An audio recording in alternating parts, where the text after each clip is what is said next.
என் பேர் Suyoniya Telima. Arasadi 33, Bailey road, Mattakkalappu. அதில் நான் வசிக்கிறேன். 2ஆம் தேதி காலையில் ஒரு 8:30 9 மணிக்குள்ள மூன்று பேங்காராக்கள் வீட்டடிக்கு தேடி வந்தாங்க. ஆனால் அக்கா சொன்னோம் ரினோசனை கூப்பிட்றாங்க, போய் என்னண்டு கேளு. அப்போ நான் போனேன் வெளியே. அப்போ ரினோசனங்கன்னு கேட்டாங்க. நான் சொன்னேன் ஆள் படுக்கே என்னத்துக்குன்னு கேட்டேன். அவர போனை புறக்கினேன். நான் சொன்னேன் போன் மட்டும் இல்லை, அவர பேசையும் காணல. அவங்க கேட்காங்க சைக்கிள் என்னையும் கொண்டவரா. நான் சொன்னேன் அந்த இருந்த இடத்துல ஒரு சைக்கிள் இருக்கி, நானும் ஒரு 3 மணிக்குள்ள எடுத்துட்டு கொண்டு உங்கள்கிட்ட தாரேன். இல்லை எங்களுக்கு இப்போ அந்த சைக்கிள் வேணும், நீங்கள் அந்த சைக்கிளை கொண்டு கரலாட்டி நடவடிக்கை எடுப்போம். சைக்கிள் கொண்டு தந்தா தான் நான் போன் தருவேன். 3 இல்லை ஒரு சொல்கிறேன் போன் தருவேன். சரியப்பா நான் எடுத்து தாரேன். நான் உடனே போய் அந்த சைக்கிளை கொண்டு அந்த பேங்க் அடியில் கொடுத்தேன். இந்தாங்கன்னு கொடுக்க அந்த அதுக்குள்ளே இருந்த செக்யூரிட்டி கார்டு மேலே இருந்து சொல்கிறேன், நாங்கள் கீழே நிற்கோம், நாங்கள் இவரை கள்ளனண்டு ஃபேஸ்புக்கில் போடுவோம், நான் ஒன்றும் பேசலை, அவரை வேற சொல்லுங்க சைக்கிள் கொடுக்குறேன்டா, நாங்கள் போலீஸுக்கு கொடுப்போம், இவரை போலீஸுக்கு கொடுப்போம், அதுக்குன்னு நான் ஒன்றும் பேசலை. சரி என்றுட்டு வந்துட்டு என் புள்ள ஒரு 2:30 3 மணி போல் ஒலிம்பிட்டு கேட்டான், மம்மி என் ஃபோனுங்க, மம்மி என் ஃபோனுங்க. நான் சொன்னேன் இப்படி நீ சைக்கிள் எடுத்துட்டு வந்திருக்கா, நான் அந்த சைக்கிளை கொடுத்துட்டேன், நீ போய் சொறி சொல்லிட்டு போன வேண்டிட்டு வா. சரி என்னட்டு அவன் வந்து நடந்த ஆள் பேங்குக்கு போனா என் சின்னவனை அனுப்புறான் 2வது படியன கடைசிய. போப்பா வாச்சான் போறான், என்னன்னு போய் பார்த்துட்டு வா. அவன் பார்த்துட்டு ஓடி வந்து சொன்னான், மம்மியை வாச்சானை இருத்தாட்டி வச்சிருக்காங்க கதிரையில் பேங்குக்குள்ள. சரி திருப்பி சொல்றான், இல்லை போய் நீ பார்த்துட்டு வா, இருத்தாட்டி வச்சிருக்காங்கன்னா பார்த்துட்டு வா. வந்து சொன்னான், மம்மி போலீஸ் ஜீப் பாச்சானே ஏற்றிட்டு போகுது. சரி நான் கொஞ்சம் நேரம் திடமா என்னடா போலீஸ் ஜீப் இருக்கேன், அவங்க போலீஸில் கொடுக்குறேன்னு சொன்னவங்க தானே. சரி என்னட்டு விட்டுட்டு நான் போலீஸுக்குள்ளே போகிறேன். போயிட்டு கேட்கையும், மம்மியை என்னையும் எடுத்து விடுங்க, நான் நிலாம்பாச்சாண்ட விட்ட நாளைக்கு வேலைக்கு போகணும், எடுத்து விடுங்க. பொருவுண்டு சொல்லி போட்டு ஓஎஸ்சி மாத்திய பார்க்கணும்னு சொன்னேன். அதுக்குள்ளே இருக்கிறாக்கள்கிட்ட நான் ஓஎஸ்சியை பார்க்கணும். அவங்க சொன்னாங்க ஓஎஸ்சி இல்லை, 6 மணி போல் வாங்க.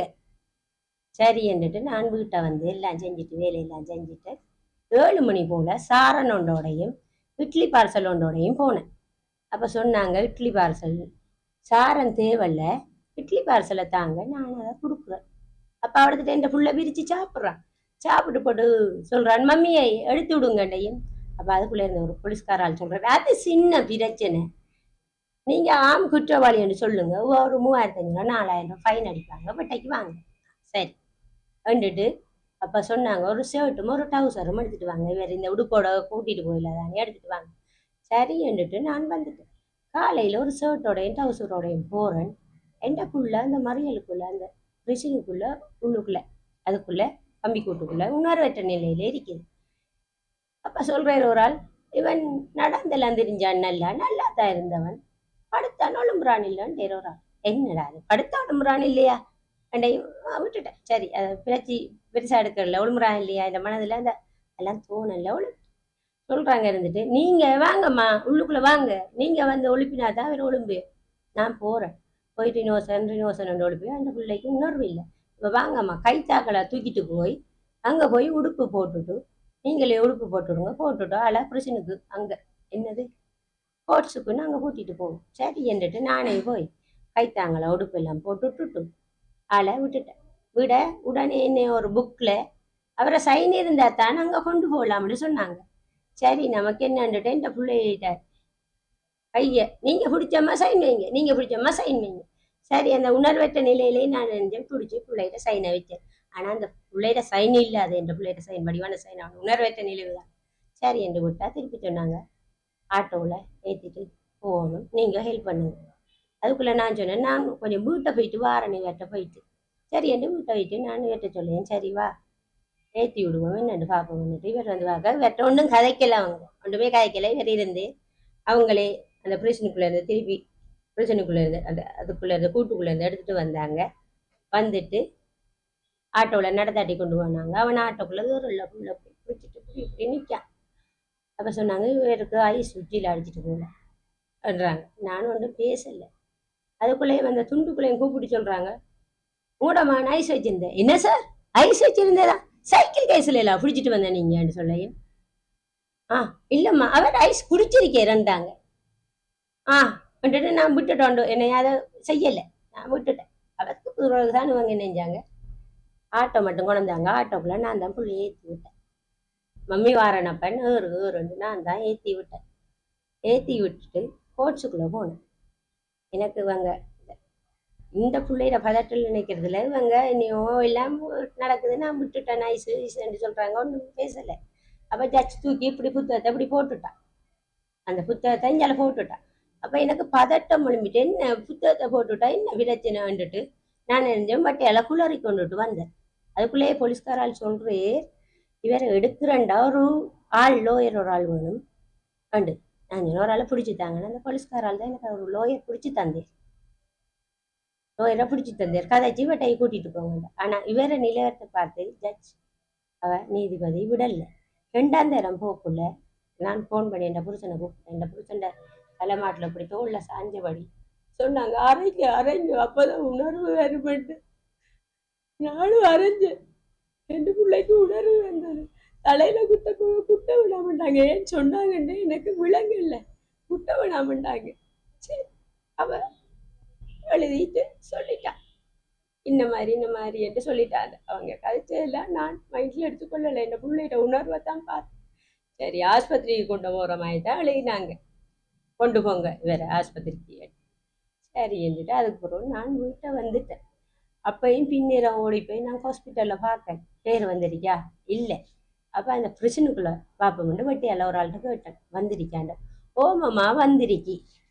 சரி இன்னொரு ஆள்கிட்டையும் கேட்டேன். எடுத்துட்டு வட்டியால் ஓம் வந்திருக்கி. அப்போ இப்போ இந்த பிள்ளைய ஆஸ்பத்திரிக்கு கூட்டிகிட்டு போவீங்கன்னு கேட்கையும், அது சொல்லலாமா நாளைக்கும் கூட்டிகிட்டு போவோம், அது எங்களுக்கு சொல்லலாது, அந்த ஏன்னோ ஒரு சைன் வேணுமெண்டு நாளைக்கும் கூட்டிகிட்டு போவோம்னு சொல்லிட்டாங்க. வந்தேன். சரி என்று விட்டுட்டு வந்துட்டேன். அடுத்த நாளும் போய் பார்க்க இல்லை. அடுத்த நாள் போக புருஷனுக்குள்ள சொன்னாங்க, அவரை ஒரு கிளினிக்கு கூட்டிகிட்டு போயிருக்கி, அதில் நீங்கள் பார்க்கலானே. அதையும் நான் விட்டுட்டேன். சரி கிளினிக் கூட்டிகிட்டு போயிருக்காங்க தானே. நான் திருப்பி 5ஆம் தேதி ஆஸ்பத்திரிக்கு போனவங்க அவங்க அப்போதான் அவரை வச்சிருக்காங்க. 5ஆம் தேதி ஆஸ்பத்திரிக்கு போனவர் ஆள் எந்த ஒரு உணர்வற்ற நிலையிலேயும் தான் இருந்தவர். அப்போ டாக்டர் எல்லாத்தையும் விசாரிச்சு எப்படி என்னென்ன மாதிரி. அப்போ நான் சொன்னேன், சொல்லி போட்டு அவர் சொன்னார், எங்கள்கிட்ட ஒரு சைன் பண்ணிடு, கல்வினைக்கு கொண்டு போய் என்னை எடுக்கணும், ஸ்கேன் என்னை எடுக்கணும், எடுத்துகிட்டு வரணும். அதுக்கப்புறம் ஸ்கேன் எல்லாம் எடுத்த பிறகு நான் அடுத்த ஆஸ்பத்திரிக்கு கொண்டு போயிட்டாங்க. அப்போ அங்கே போய் வேற பார்க்க போகிறோம்ண்டு வேற அதுக்குள்ளே இருக்கிற நர்ஸ் ரினோசன் சொல்ல பார்க்கணும்ண்டு என்ன அந்த அடித்த கேஸாண்டு கேட்டாங்க.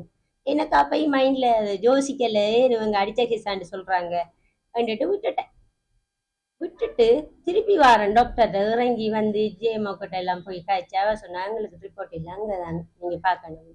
திருப்பி வரேன். அந்த டாக்டரை கண்டனம் காணேன். டாக்டர் உண்மையை சொல்லுங்க, நான் தாய், என்ன நடந்தேன்னு சொல்லுங்க என்ற பிள்ளைக்கு சொல்ல. யார் சொன்னேன், அம்மா மூளை வீங்கிருக்கி ரத்தம் ரீடிங் வந்து அதனாலதான் இவர் இப்படி இருக்கேன். நான் சொன்னேன், அப்ப சுய அறிவு இவருக்கு வருமா? நான் கேட்ட கேள்வி, சுய அறிவு வருமா? அது எனக்கு சொல்லலாம் இவ்வளவுதான் அவர் சொன்னேன். அதுக்கு பிறகு போறதும் பார்க்கறதும் அப்படியோ வந்தோம். ஞாயிற்றுக்கிழமை 11:30 மணிக்கு ஆள் செத்து போயிட்டு எங்களுக்கு சொன்னது இவ்வளவுதான். ஆனா அதுக்குள்ள இருக்கிறார்கள் அடிச்சபடியாத்தான் இப்படி வந்தது, அடிச்சபடியாத்தான் வந்தது. அதுக்குள்ள இருக்கிற ஆட்கள் யாராருன்னு தெரியா எல்லாரும் எங்கள்கிட்ட சொல்லி கொண்டாங்க. அது மட்டும் இல்லை, நாங்கள் இப்போ போஸ்ட்மார்ட்டம் அதை முடிஞ்ச பிறகு போஸ்ட்மார்ட்டம் ரிப்போர்ட் தானே அதுக்கு போனோம். அவங்க எழுதுறாங்க, அந்த நான் இந்த கொடியை வேண்டதுக்கு சுக இனம் காரணமாக இறந்துள்ளார். இந்த புள்ள சுக இனம் காரணமாக இறக்கல்ல. அதை எப்படி நல்லா நடந்து போன புள்ள, இட்லி சாப்பிட்ட புள்ள, நாளைக்கு வேலைக்கு போகணுமென்ற புள்ள எப்படி சுக இனம் காரணமாக வார இல்லை. நாங்கள் ஏதோ உள்ளுக்குள்ள செஞ்சிருக்காங்க. என்ற பிள்ளையில இந்த கண்ணி அப்படியோ நீளம் பாரிச்சு, இங்கே அவ்வளோ நீளம் பாரிச்சு கிடக்கு. இந்த சில கைகளில் நீளமா பாரிச்சு கிடக்கு. அடிக்காம நீளம் பாரிக்காது, எந்த ஒரு நோய்க்கு நீளம் பாரிக்காது. அடிச்ச வடிவாத்தான் அது நீளம் பாரிச்சிருக்கு. இதுக்கு மக்களாகிய நீங்க நல்ல ஒரு தகுந்த முடிவு எடுக்கணும். இந்த பிள்ளை சுயினமா சாகல்ல, நாங்க அதை கேட்டு சண்டை பிடிச்சதுக்கு அவர் அந்த அந்த பாட்ஸ் எழுதின பாட்டை அப்படியே பிச்சர் அந்த பெரியவர். அதுக்கு பிறகு முதல் இருந்த எழுதித்தான் நான் சைன் வச்சனா. இதான் இத்த வரைக்கும் நடந்தது. எனக்கு கோளுக்கு மேல கோல். எந்த புருஷனை ஜீப்ல அங்க இருந்து என்னை எழுதணும் ஏத்திட்டு வந்தாங்க. நாங்க விடல. எந்த புருஷனை எழுதுறதுக்கோ கதைக்கிறதுக்கோ நாங்க விடல. எந்த தகப்பன் சைன் வச்சாலும் செல்லுபடியாகுமாமே, இதெல்லாம் தெரியாது எங்களுக்கு. முதலாவது மக்களாகிய நீங்க அறியாம என்ற ஒன்று நாங்க செஞ்சு இப்படி பிள்ளையில பழி கொடுக்கறத நிப்பாட்டுங்க. முதல் யோசிங்க. இந்த ஐடென்டி கார்டு கொடுத்தாலும், ஒரு தாய் தகப்பன் போய் ஐடென்டி கார்டு கொடுத்தாலும் பிள்ளைகளை வெட்டைக்கு எடுக்கலாமா? தயவு செய்து பிள்ளைகளை பிடிச்சிட்டு போனா போலீஸ்மேன் உங்களோட ஐடென்டி கார்டை கொடுத்தண்டாலும் அந்த பிள்ளைய வெட்டைக்கிறீங்க. இடவையிலே இருந்தாலும் சரி வச்சிருக்க வேணாம். எந்த பிள்ளைக்கு நடந்த மாதிரி இன்னொரு பிள்ளைக்கு நடக்க கூடாது. எனக்கு இதுக்கேற்ற ஒரு நியாயம் தேவை. மக்களாகிய நீங்களும் அரச ஊழியர்களும் எங்களுக்கு உதவி செய்யுங்க. உங்கள்கிட்ட நான் கேட்டுக்கொள்றேன், தயவு பண்ணி கேட்டுக்கொள்றேன்.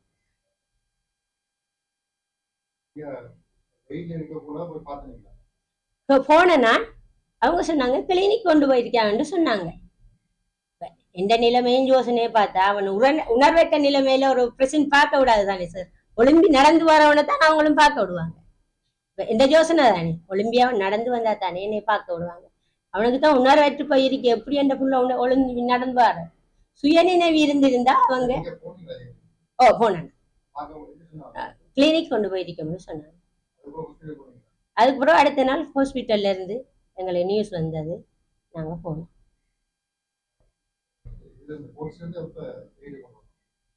கோர்ட்ஸ்ல இருந்து அண்டு பின்னேரமே கொண்டு போயிட்டாங்க. அடுத்த நாள் அந்த போயாடையன்னு தான் பார்த்தேன். நான் போய் கேட்டேன். அவங்க சொன்னாங்க கிளினிக் கொண்டு போயிருக்கோம்னு சொன்னாங்க. அவ்வளவுதான். அது என்னன்னு எனக்கு தெரியாது. கிளினிக் கொண்டு போவாங்க, பின்னேரம் வாங்கன்னு சொன்னவங்க. ஆனா பின்னேரத்துல பிரிசன்ல பார்க்க வரான்னு தெரியாது. நான் போகல. பின்னேரம் பார்க்க வாங்கன்னு அவங்க என்னட்ட சொன்னவங்க, நான் போகல.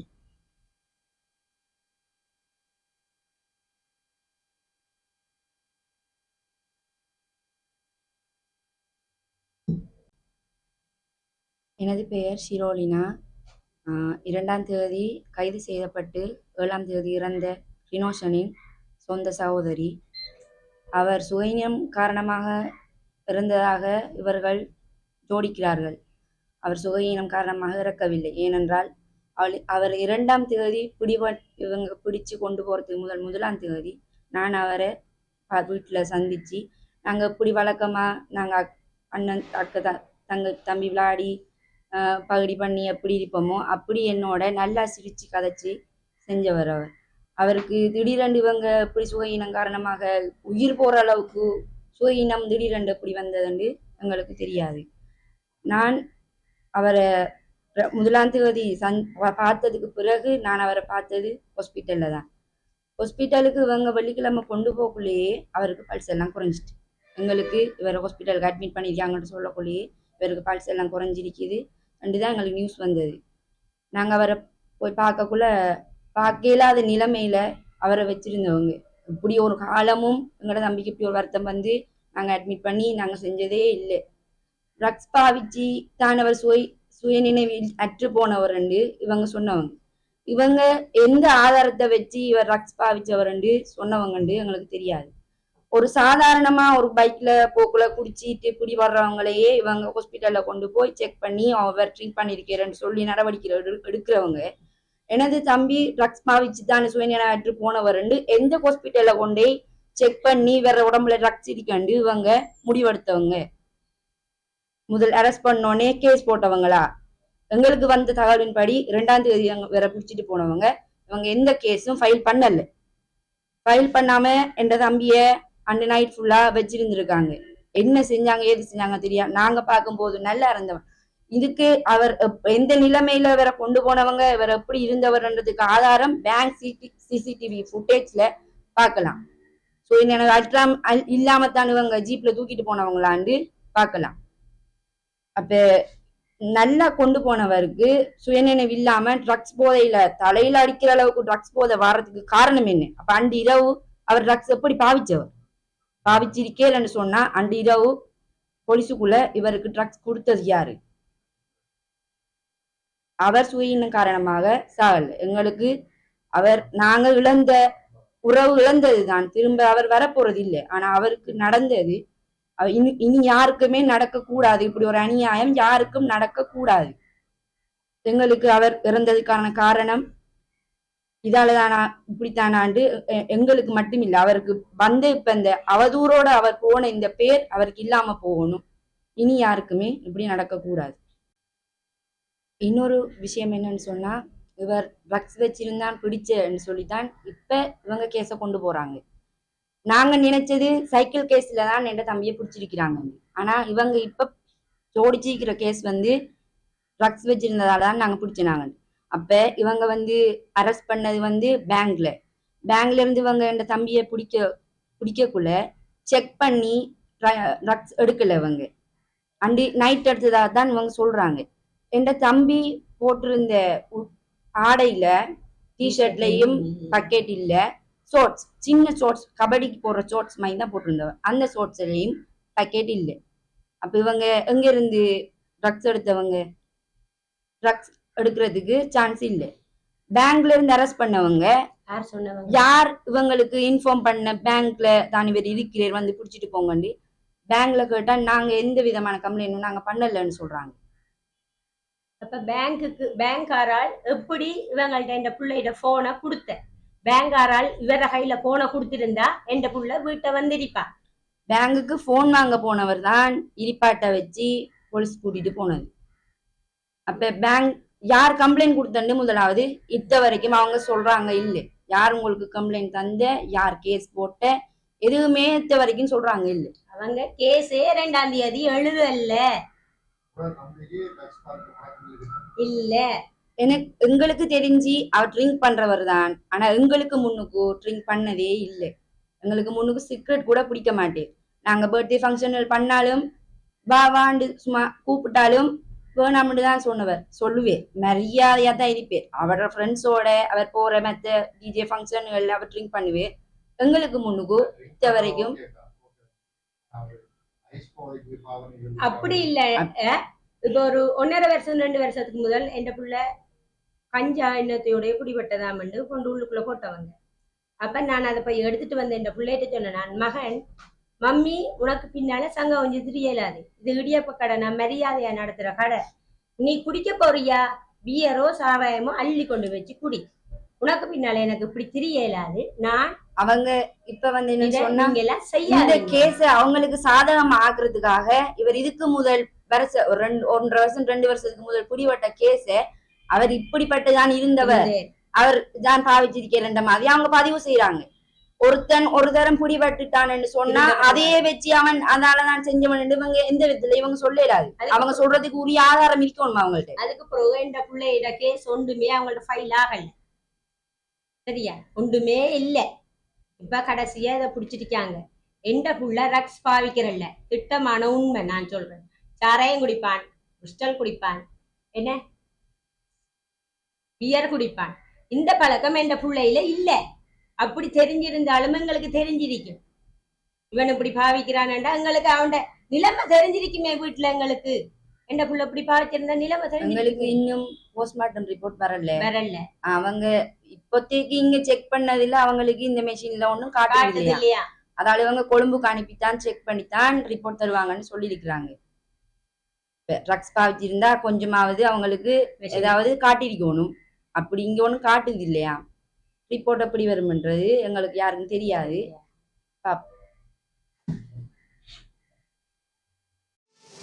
மேலதிக செய்திகளுக்காக எமது யூடியூப் தளத்தை சப்ஸ்கிரைப் செய்யுங்கள்.